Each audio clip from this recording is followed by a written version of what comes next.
Hello बच्चों, कैसे हो आप सब।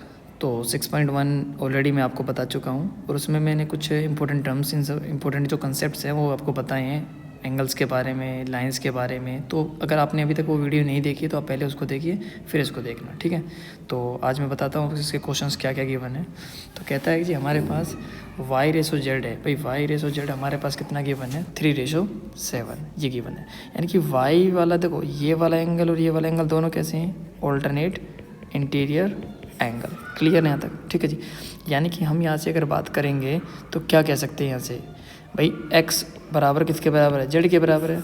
अब हमें ये कह रहा है कि z की जो वैल्यू 7 है, तो यानी कि मैं ये कह दूँ कि एक y का अगर हमारे पास 3 है तो x का कितना होगा 7। क्लियर है नहीं है भाई, यहाँ तक ठीक है या नहीं है। क्योंकि z के प्लेस पे हम x भी लिख सकते हैं क्योंकि दोनों हमारे पास, क्योंकि y रेशो जो x है ना वो गिवन है हमारे पास 3/7, हम इतना बोल सकते हैं यहाँ से, ठीक है जी। क्लियर है। अब इतना करने के बाद अब क्या कर सकते हैं, क्योंकि हमें पता है कि ये वाला एंगल और ये वाला एंगल, जब भी हमारे पास दो लाइन होती है, एक ट्रांसवर्जल होती है, तो sum of these two angles will be co-interior.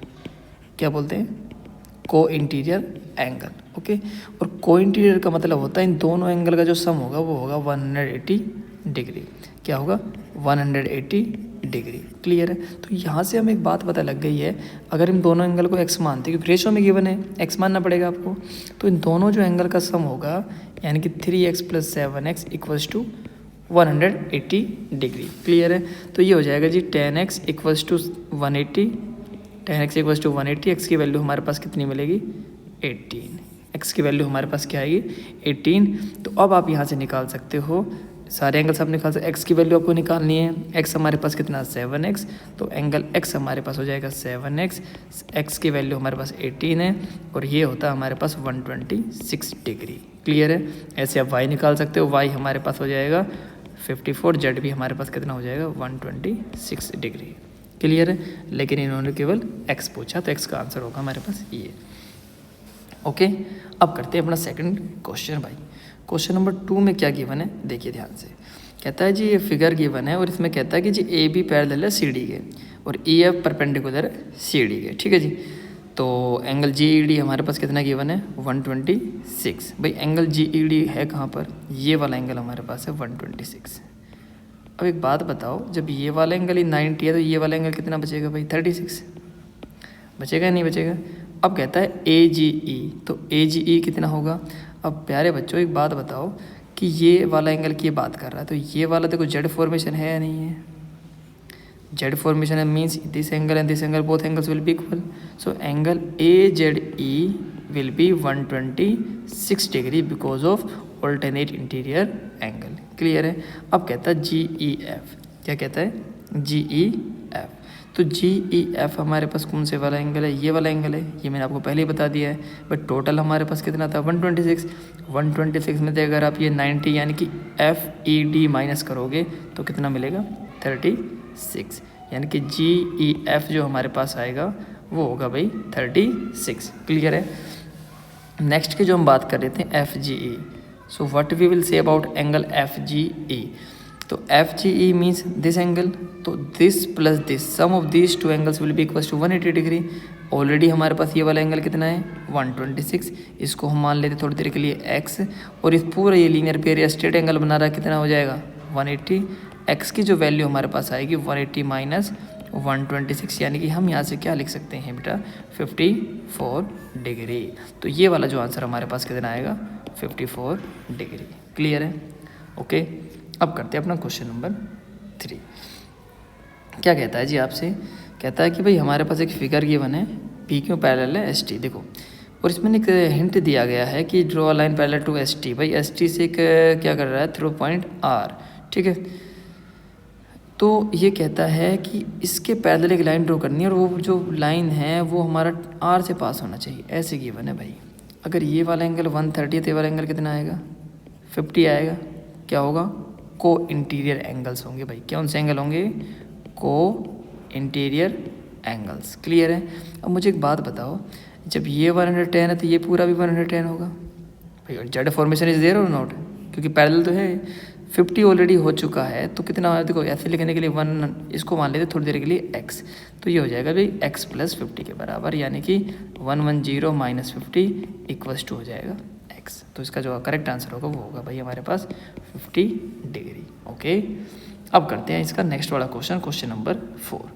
क्या बोला गया है भाई, ए बी पैरेलल है सी डी के, यानी कि ए बी जो है वो पैरेलल है किसके, सी डी के।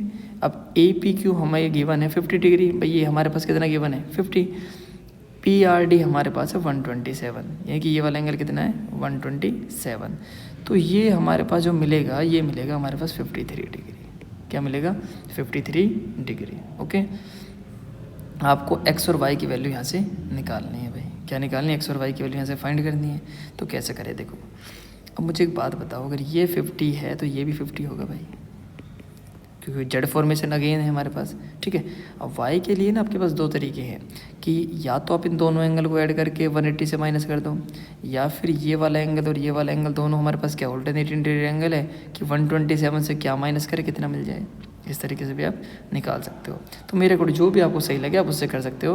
बाकी मैं आपको ये बता देता हूँ कि अगर ये 127 है, ये 50 है, तो 127 माइनस 50 हो जाएगा 77।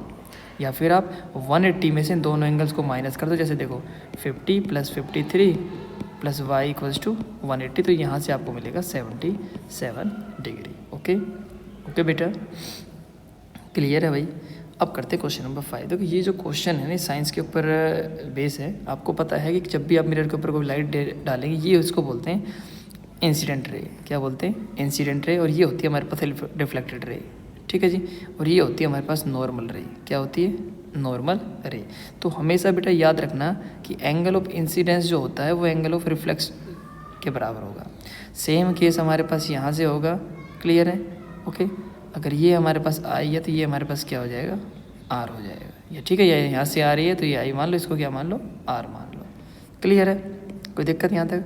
अब इसको ना थोड़ी देर के लिए इसको 1 मान लेते हैं, इसको 2, इसको 3 और इसको क्या मान लेते हैं 4 मान लेते हैं भाई। ठीक है, अब एक बात बताओ कि ये तो हमें साइंस के अंदर ये बना है कि angle of incidence equals to angle of reflection होते हैं कि एंगल 1 इक्वल्स टू कितना है, एंगल 2 है।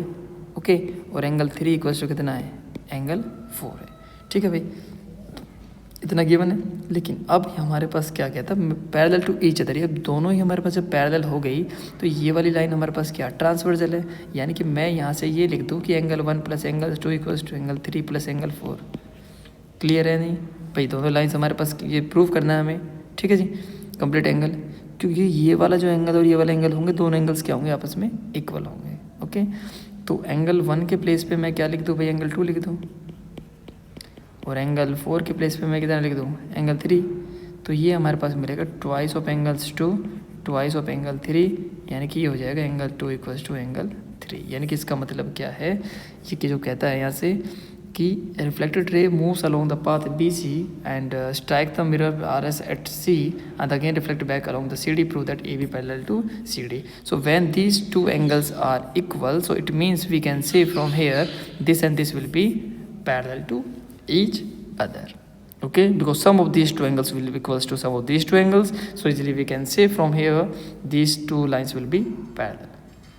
Okay बेटा, आई होप आपको समझ में आया होगा। ओके, सो मिलते हैं अपने नेक्स्ट वीडियो में, तब तक के लिए tata bye bye. Thank you so much for watching this. Please share this video with your friends. Okay, and subscribe my YouTube channel. Okay, thank you.